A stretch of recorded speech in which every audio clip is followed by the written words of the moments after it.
Bismillahirrahmanirrahim. Assalamualaikum warahmatullahi wabarakatuh. Praktikum kali ini kita masuk tahapan kedua dari proses ADC dan atau PCM, yaitu kuantisasi. Minggu yang lalu kita sudah tunjukkan bahwa proses sampling adalah mengambil sampel dari sinyal analog. Di sini kita tunjukkan ada dua buah sinyal. Kemudian disampel setiap periode sampling. Jadi garis vertikalnya adalah periode sampling. Ini adalah sampling pertama, sampling kedua, sampling ketiga, dan seterusnya. Dimana kalau untuk PCM, pada sampling ini kita gunakan adalah 125 mikrosecond atau 8000 Hz. Nah, minggu yang lalu sudah kita tunjukkan kalau kita menyampel sinyal analog untuk setiap proses sampling, berarti ini adalah sampel pertama, ini adalah sampel kedua, sampel ketiga, dan seterusnya. Oke, jadi ini adalah yang saya kasih silang merah ini adalah nilai sampel. Nah, minggu lalu kita sudah tunjukkan bahwa untuk dua buah sinyal ini misalkan, jika kita petakan nilai-nilai sampel ini ke sumbu amplitudo, maka kita dapatkan ini adalah sampel pertama, ini yang bersama, ini sampel kedua, sampel ketiga, keempat, dan seterusnya.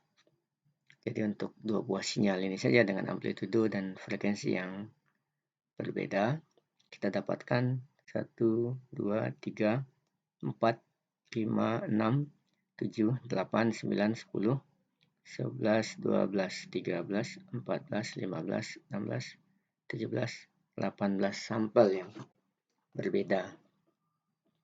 Nah, bayangkan sinyal suara kemarin kita sebut berfluktuasi. Nah, tentu jumlah sampel ini sampel itu bisa jatuh di mana saja di sumbu frekuensi, dan jumlahnya mungkin bisa sampai jutaan atau sampai tak hingga. Kenapa? Karena setiap orang berbicara dengan tekanan dan amplitudo yang berbeda-beda. Jadi kemungkinan ya nilai ini akan sangat besar sekali. Nah, analoginya kemarin kita jelaskan bahwa seperti Just Lab kita, ukuran mahasiswa yang masuk ke politeknik itu tidak bisa kita ramalkan. Setiap mahasiswa punya ukuran yang berbeda. Nah, sehingga untuk memudahkan dibuatlah 4 ukuran Just Lab saja. Nah, ini yang kita sebut ya kuantisasi. Jadi setiap mahasiswa akan menyesuaikan ke ukuran yang cocok bagi ukuran badannya, sehingga proses penjahitan dan proses pembuatan bajunya menjadi lebih simpel. Nah, begitu juga dengan pengkodean sinyal.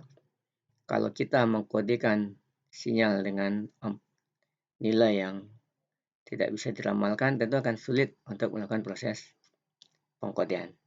Di samping itu juga, andai kata pun bisa, semakin besar jumlah sampelnya, maka semakin banyak jumlah bit yang dibutuhkan untuk pengkodean. Nah, oleh karena itu, dilakukanlah proses kuantisasi.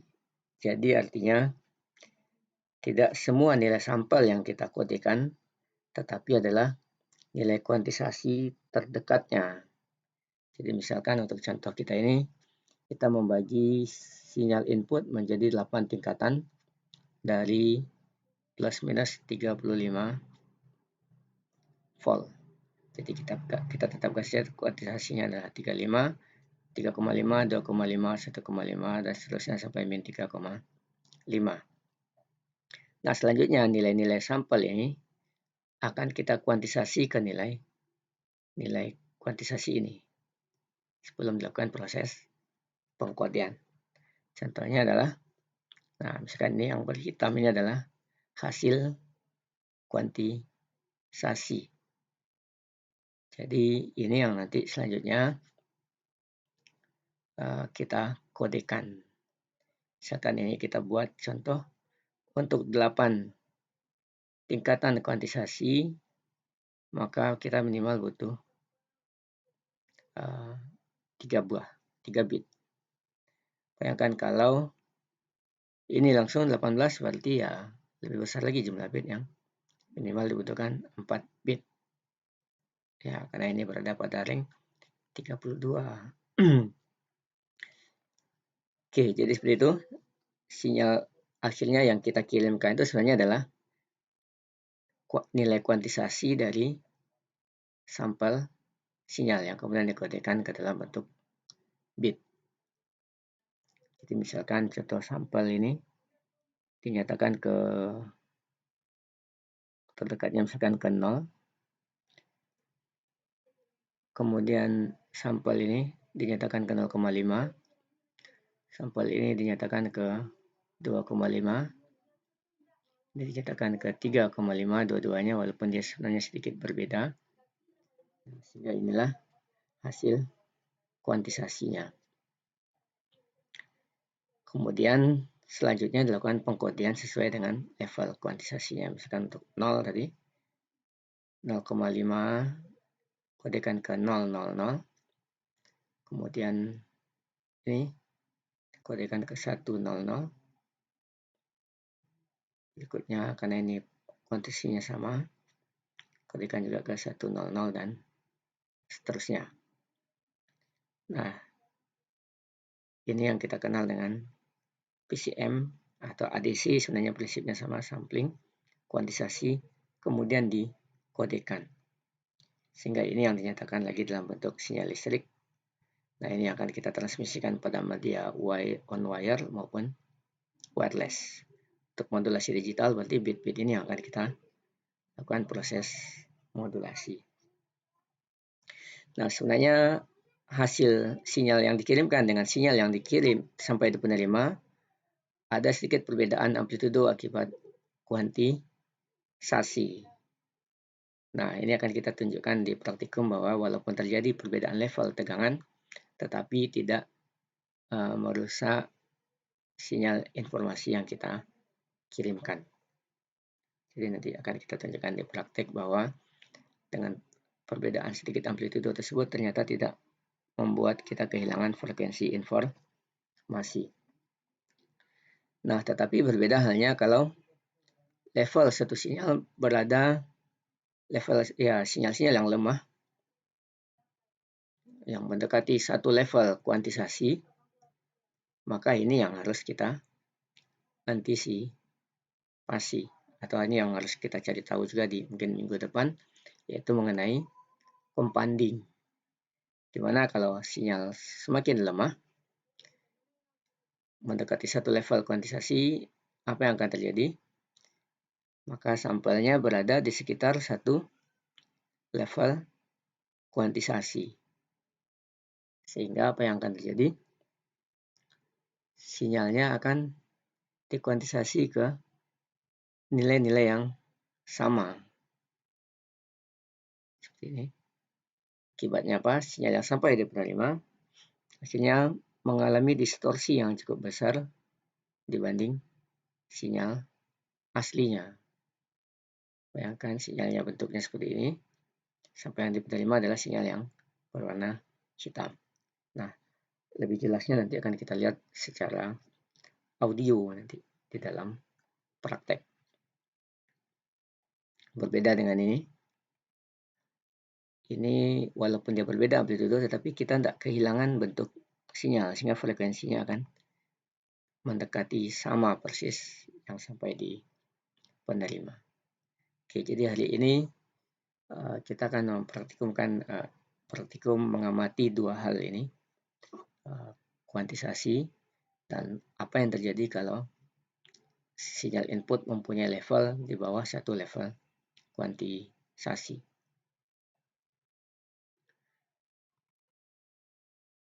Nah, pertama di MATLAB MATLAB sudah punya perintah namanya quantis. Ini karena digunakan untuk communication toolbox sebenarnya, tapi bisa kita gunakan juga secara terpisah untuk mengamati kuantisasi. Jadi kuantisasi ini mempunyai Oke, ini kuantis, nama pelitanya adalah kuantis, fungsinya kuantis. Sampling itu adalah nilai yang akan kita sampel. Partition ini adalah interval length yang akan kita kuantisasi. Contohnya ini length yang akan kita kuantisasi untuk ini adalah antara 0,5 sampai, atau misalnya ini antara sampel sekian sampai sekian akan dikuantisasi ke 0,5. Jadi interval ini yang kita maksudkan, misalkan dari sekian sampai dari 4 sampai 3 dikuantisasi ke 3,5. Kemudian dari 3 sampai 2 dikuantisasi ke 2,5. Nah, range-nya ini ditentukan dengan nilai partition ini. Sedangkan kode book ini adalah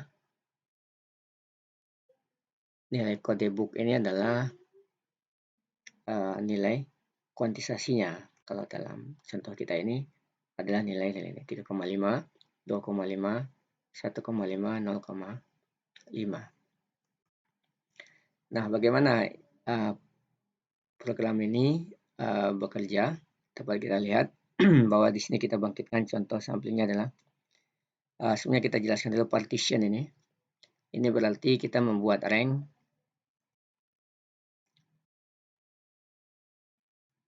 seperti ini. Jadi kalau kita buat partition 0,1,3 berarti kita membuat rank yaitu nilai sampling yang kecil sama dengan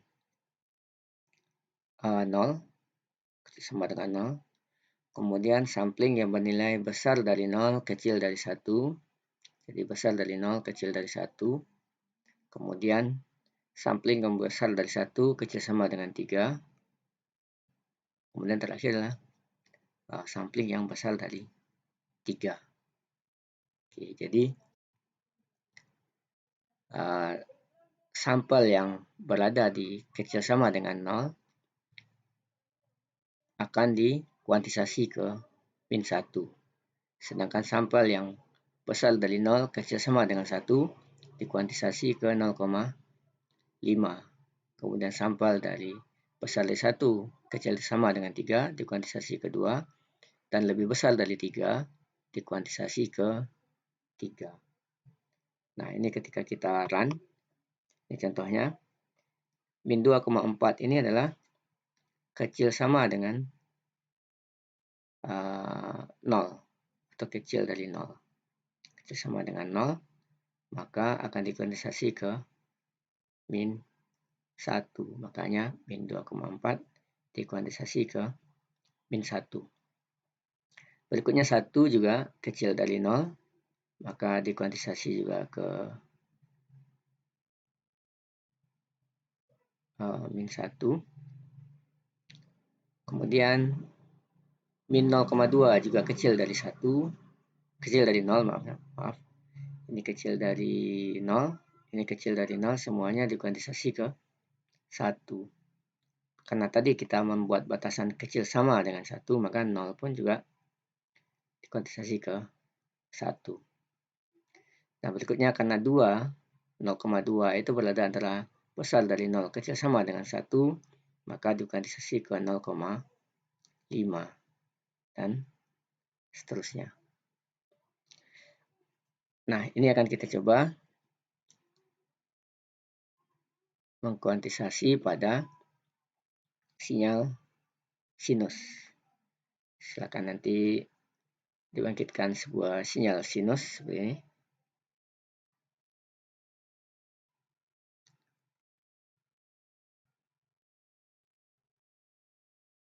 Oke, ini adalah sinyal sinusnya. Maka ini adalah sampelnya. Pengganti tadi dari ini. Sampel. Kemudian kita misalkan mau mencontohkan bahwa sampel yang kecil sama dengan 9 maka akan dikuantisasi ke min 1. Kemudian yang antara 0,9 sampai 0,7, min 0,7 sampai min 0,9, dikuantisasi ke min 0,8. Nah, maka terlebih dahulu kita tentukan nilai partition dan kode booknya. Jadi samplingnya kita ambil dari XT. Partitionnya adalah tadi kecil sama dengan min 0,9. Kemudian antara min 0,9 sampai 0,7. Jadi ini adalah min 0,7. Selanjutnya adalah min 0,5,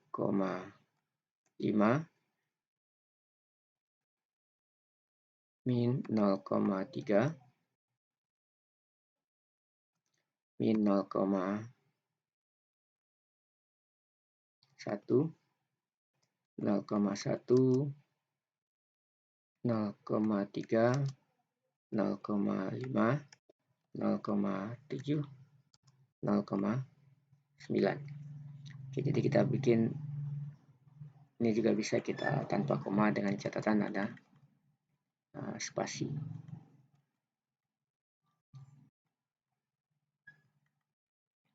Oke, ini berarti kita membuat range sinyal yang kecil sama dengan 0,9, kemudian besar dari 0,9 kecil sama dengan 0,7, kemudian besar dari 0,7 kecil sama dengan 0,5, dan seterusnya sama dengan contoh yang kita berikan di sini. Nah, kemudian begitu juga ini yang kecil dari antara 0,9, yang kecil sama dengan 0,9 akan kita kuantisasi ke nilai 1. Min 1, kemudian ini adalah min 0,8, 0,6,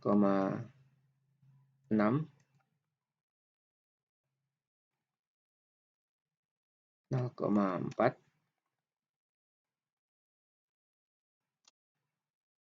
0,2,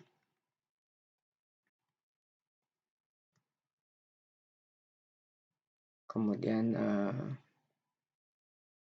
0,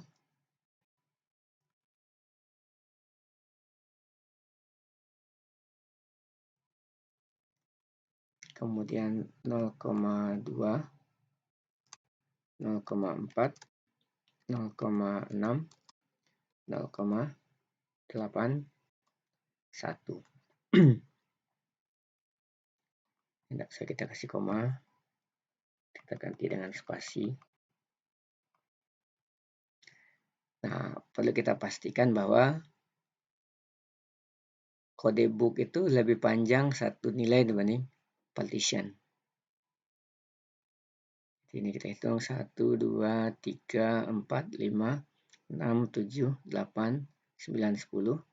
1, 2, 3, 4, 5, 6, 7, 8, 9, 10, 11. Nah, sekarang kita coba pindahkan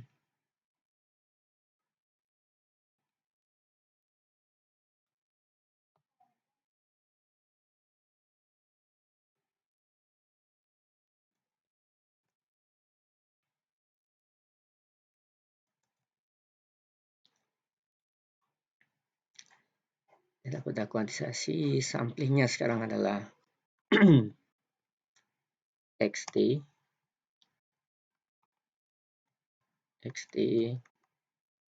kemudian kuantis ini ya X key. Oke, jadi ini adalah hasil kuantisasinya. Ini adalah nilai samplingnya. Kita coba. Oke, tidak ada kesalahan. Kemudian kita plot bersamaan di sini T, X key. Kita kasih markernya adalah tanda bintang.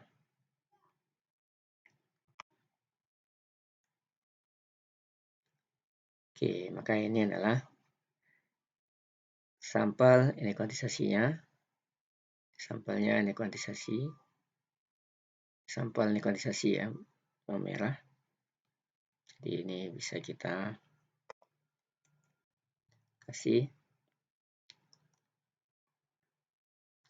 legend. Ini adalah sampling. Yang kedua adalah kuantisasi.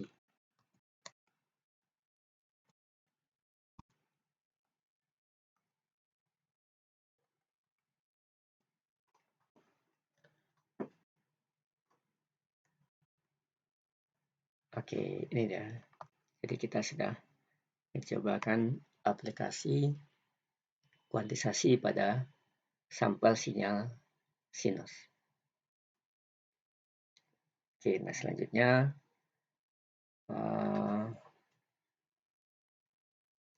ini baru berarti ini adalah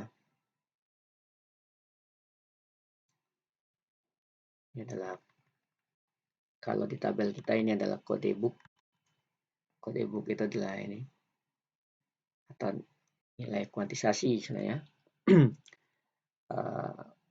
Kita namakan saja kuantisasi.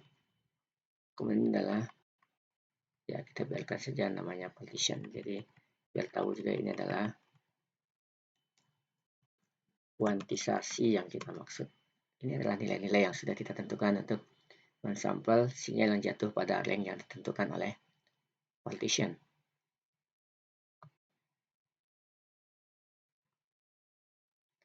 Oke, jadi ini. Kita coba, misalkan kita coba amplitudenya kita turunkan 0,5.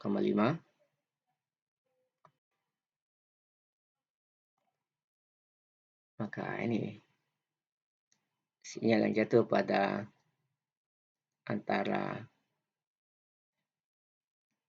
0, besar di 0,3 antara 0,5 dan 0,3 dan 0,5 maka dikoneksi ke 0,4. Besar dari ini kecil dari 0,5, kuantisasinya adalah 0,4. Dan ini kita tunjukkan bahwa ada perbedaan nanti sinyal yang dikirimkan dengan sinyal yang sampai di penerima. Jadi kalau misalkan ini kita tampilkan dalam bentuk garis,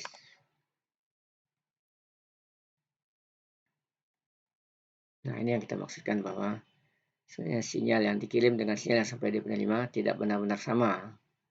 Akhirnya pas sinyal sampai di penerima itu sebenarnya adalah sinyal hasil kuantisasi. Nah, ini baru 1, 2, 3, 4, 5, 6, 7, 8, 9, 10, 11 level kuantisasi. Nah, untuk di PCM yang kita pelajari, yang di buku, atau di alat yang kita gunakan, itu level kuantisasinya ada 256. Dari 0 sampai 255. Maka tentu kalau dituliskan di mana satu level kuantisasinya itu adalah, kita lihat di buku, satu level kuantisasi itu adalah 0,39. Bayangkan kalau ditulis manual akan panjang sekali. Maka ini bisa kita gantikan dengan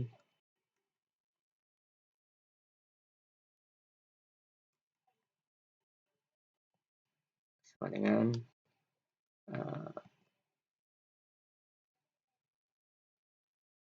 min 0,9.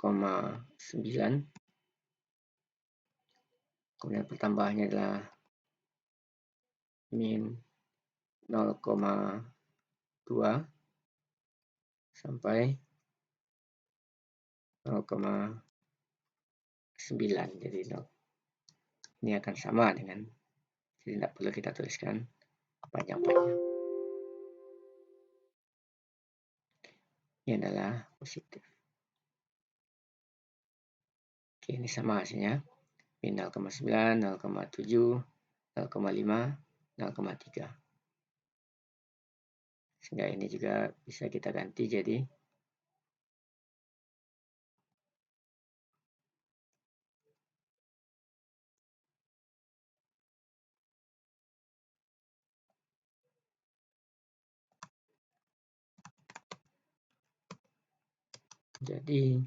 min 1, 0,2, pergeserannya spasi intervalnya adalah 0,2 sampai 1.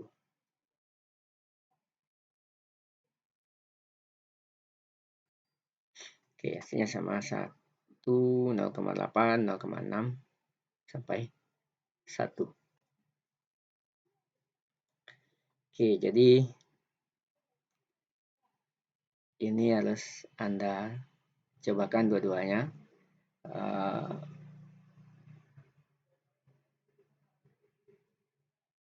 Kalau ini cukup skripnya yang Anda laporkan di data percobaan.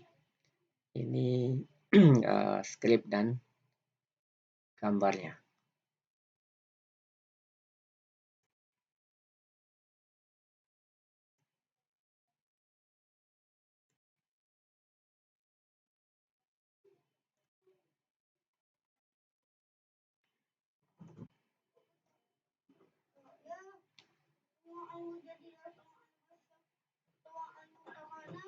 Ya sedang ajar, tidak boleh.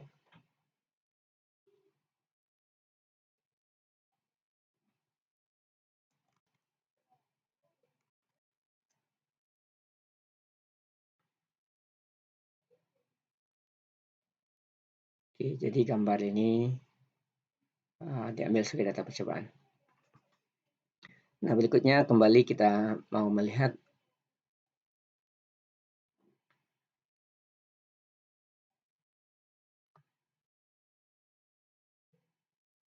ini untuk 256 level kuantisasi. Jadi seperti di buku, di alat kita punya rank dari plus minus 5 volt.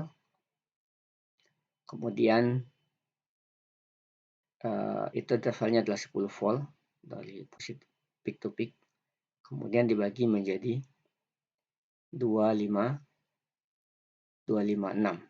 Sehingga satu levelnya ini adalah 0,39. Nah, di sini ini yang kita buat 10 dibagi 2,55 untuk mendapatkan intervalnya. Kemudian min 5 ini adalah kuantisasi pertama. Ini adalah level kuantisasinya tadi. Partition ini adalah ranknya. Ya, ini biar ini adalah setengah lebihnya yang antara di bawah min 5 sampai 5,5 ya. Ini berapa ini? Kita cek dulu.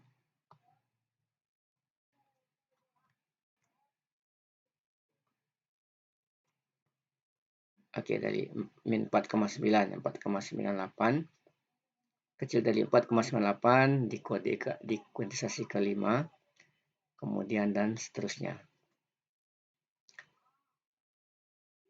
Ini sama dengan ini. Kalau ini adalah batas atasnya adalah min 5, kuantisasinya kali ini adalah min 1, kemudian partitionnya diambil dari rank min 0,9. Jadi akan memenuhi, ini harus 1 lebih banyak dibanding ini dan intervalnya simetris atau seimbang. Oke, ini contoh sebuah sinyal sinus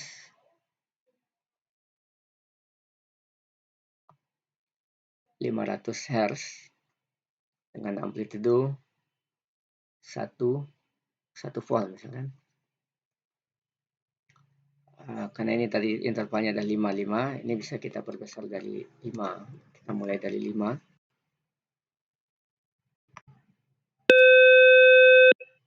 Oke, ini adalah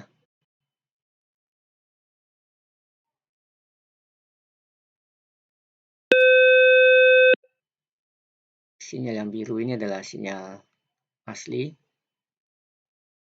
sinyal analognya misalkan.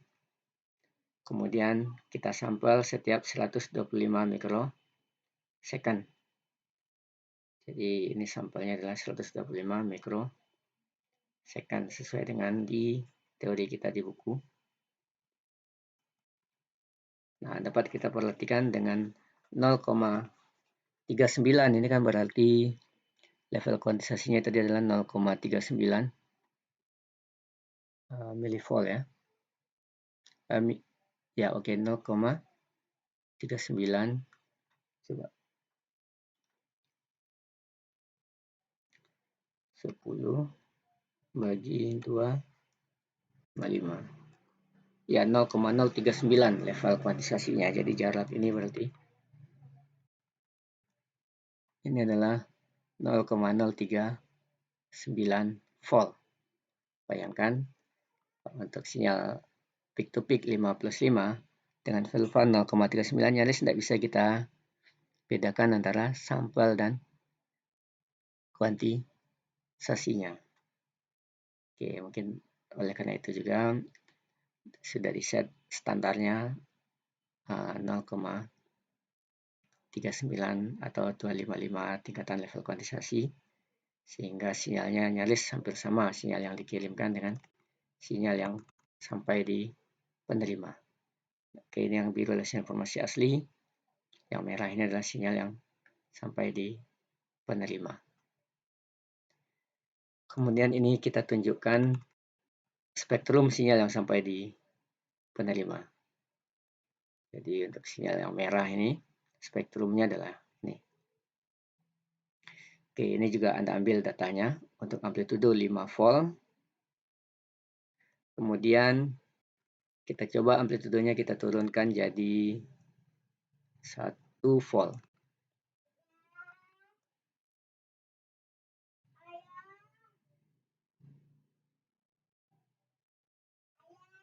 Ya sedang ngajar, nak.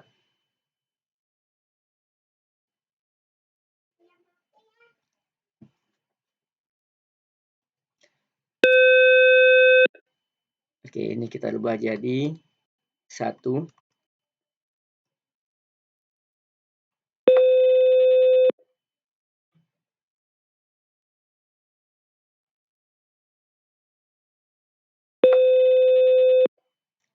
Nah, dapat dilihat mulai ada nampak perbedaan antara sinyal yang dikirim dengan sinyal terima, begitu juga pada nilai sampling dan kuantisasinya. Tetapi dari spektrumnya masih kita lihat frekuensinya masih sama, frekuensi tunggal yaitu 500 Hz. Nah, selanjutnya kita coba turunkan jadi, oke, ini data yang 1 volt juga Anda ambil. Kemudian dirubah jadi 0,5 misalkan.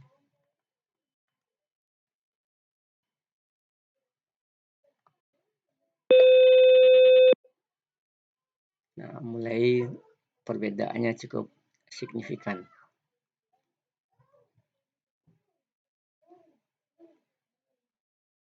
Dan bunyinya pun mulai agak berubah dibanding bunyi aslinya. Kenapa? Karena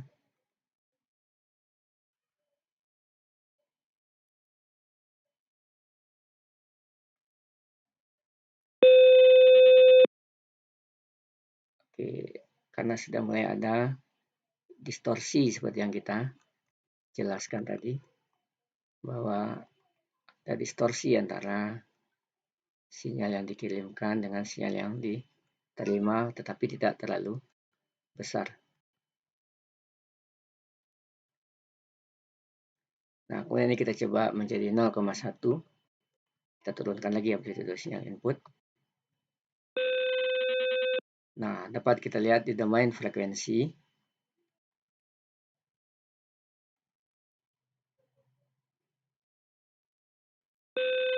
Jadi akibat distorsi ini mengakibatkan, karena ada nilai-nilai yang dikuantisasi ke nilai yang sama, ini berakibat munculnya frekuensi-frekuensi lain yang tidak diinginkan. Nah, ini yang kita sebut permasalahan yang dihadapi ketika sinyal sudah cukup lemah, mendekati level satu level kuantisasi, maka akan terjadi distorsi. Contohnya seperti ini. Kita coba 0,04 mendekati satu level kuantisasi.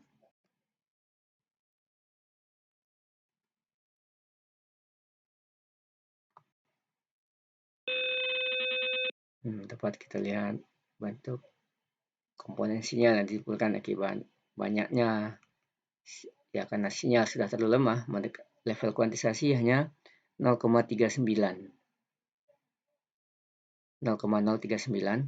sehingga ini semua akan kuantifikasi ke nilai yang sama, sehingga ini yang mengakibatkan distorsi di sini, padahal sinyal aslinya adalah frekuensi tunggal saja. Oke, jadi kita masih ingat sinyal persegi itu mengakibatkan ya sinyal persegi itu terbentuk dari banyak sinyal direct Fodil kemarin kita tunjukkan. Jadi akibat distorsi ini ya muncullah frekuensi-frekuensi yang tidak kita inginkan. Nah, inilah permasalahan. Jadi kita sudah menjelaskan apa itu kuantisasi dan apa yang terjadi pada sinyal yang lemah. Jadi ini dasar bagi kita untuk mempelajari, kenapa kok harus kita butuh compounding. Insya Allah akan kita lihat minggu depan. Ya, minimal ini adalah sesuatu pertanyaan menjelaskan kenapa perlu kuantisasi, dan yang minggu lalu untuk menjawab pertanyaan kenapa perlu kenapa perlu compounding. Yang minggu lalu dari sampel-sampel yang kita tunjukkan berfluktuasi itu untuk menunjukkan kenapa perlu kuantisasi. Oke, sekian untuk kali ini. Nanti ada 3 yang Anda cobakan. Pertama 1, 2, 3 dengan nilai amplitudo Anda rubah tadi dari 0,5, amplitudonya 1, amplitudonya dirubah dari 5, kemudian 1, 0,5, 0,1, 0,04. Keempat, 1, 2, 3, 4, 5. Semua gambar yang tampil Anda ambil sebagai data percobaan. Sekian, Assalamualaikum warahmatullahi wabarakatuh.